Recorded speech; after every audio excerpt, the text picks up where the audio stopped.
जी हाँ जी, नमस्कार साथियों। साथियों, शिक्षा विभाग की अध्यापक भर्ती परीक्षा का आज एडमिट कार्ड जारी हो गया है। उम्मीद करता हूँ कि आप तमाम साथियों ने एडमिट कार्ड देख लिया होगा और कोई भी आप लोगों का डाउट और विसंगति नहीं होगी। यदि उसके संदर्भ में कोई भी विसंगति हो, आपको लगे तो आप कमेंट कर सकते हो।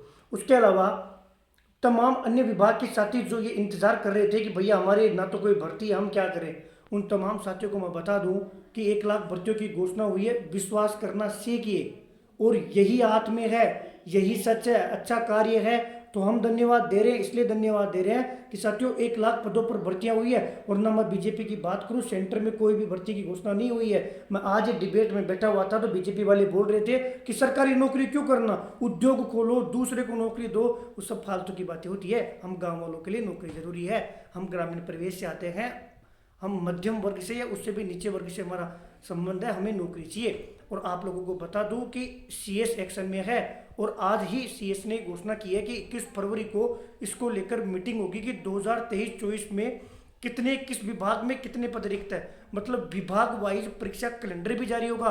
और इस बार ये खेल नहीं होगा कि एग्जाम आगे खिसक गई, ये सिलेबस नहीं आया, फॉर्म डेट आगे पीछे हो गई। जो वैकेंसी आएगी ना, देखिए मैं तो ये मान के चलता हूं कि 1 लाख पदों की घोषणा हुई है, सरकार 1 लाख पदों को पूरा करती है तो बिल्कुल धन्यवाद देंगे, नहीं करेगी तो चुनाव में विरोध कर देंगे, वोट नहीं देंगे। सीधा सा सिंपल सा फंडा है। लेकिन जो और डिपार्टमेंट की इंतजार कर रहे हैं वो विश्वास करो, क्योंकि मैं ये देख रहा हूँ कि सोशल मीडिया से लेकर युवा, इसीलिए साथियों युवाओं का कोई नहीं होता कि युवा इस बात को नहीं समझ पा रहा कि भर्ती नहीं आई थी तब ऐसे बोल रहे थे कि भर्ती की घोषणा ही नहीं हुई, अब भर्ती की घोषणा हो गई तो ऐसे बोल रहे हैं कि पूरी नहीं होगी, ऐसे है वैसे है। धन्यवाद करना सीखिए। अभी बोल रहा हूँ, हमने तो लाठियां खाई है, कितना कुछ सहन किया है, जेला है। हमारे साथ जो कांग्रेस सरकार ने किया किसी के साथ नहीं किया, फिर भी हम धन्यवाद दे रहे हैं कि यदि युवाओं के साथ हित होगा ना तो फिर भी हम सब कुछ भूलकर धन्यवाद देंगे। हाँ, ये 1 लाख पदों पर भर्तियां पूरी नहीं होती है, बिल्कुल फिर विरोध करेंगे, फिर सड़कों पर आएंगे, फिर वोट की चोट करेंगे, फिर आंदोलन करेंगे, फिर सरकार का विरोध करेंगे। लेकिन अभी के लिए उम्मीद जगी है, 21 फरवरी को मीटिंग होगी, उसमें और क्लियर हो जाएगा। और मैं ये मान के चलता हूँ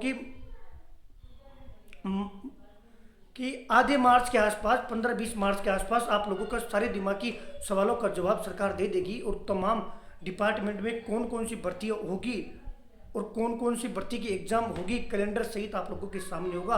ये खुशी की बात इसलिए है कि अध्यापक भर्ती परीक्षा होने वाली है। चयन तो 48,000 का ही होगा, एग्जाम तो 8-9 लाख दे रहे हैं। तो टूटना नहीं है कि जैसे ही एग्जाम दो, भटकना नहीं है, तुरंत लग जाना तैयारी करने, क्योंकि 5-6 महीने का खेल और है। स्टडी करनी है अच्छी तरीके से, मजबूती तरीके से। और तमाम अलग विभाग की जो साथी इंतजार कर रहे हैं उनके लिए भी भर्ती आने वाली है।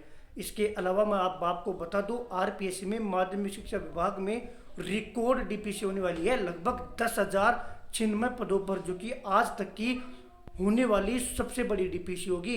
अब डीपीसी होगी तो निश्चित रूप से वैकेंसियां भी आएगी, इंतजार कीजिए, उम्मीद रखिए। एक सकारात्मक उम्मीद की किरण हमारे सामने उत्पन्न हुई है, जागृत हुई है, तो हमें निश्चित रूप से विश्वास करना चाहिए। वरना सेंटर से कर लो उम्मीद, सेंटर जब कुछ होगा ही नहीं तो करोगे कहाँ से। घोषणा हुई है तो ही तो पूरी होगी, जब घोषणा ही नहीं होगी तो कहाँ से पूरी होगी। इसलिए मैं तमाम उन साथियों को जो दूसरे विभाग के इंतजार कर रहे हैं, वो अपनी तैयारी चालू रखे।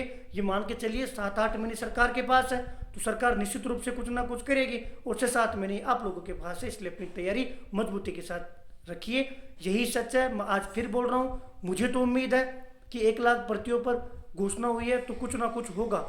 और आधी भर्तियों की भी एग्जाम होती है ना, और उनके परिवार के साथ न्याय होता है, तो इससे बड़ी खुशी की बात नहीं है। बाकी यदि धोखा होगा तो फिर विरोध करेंगे।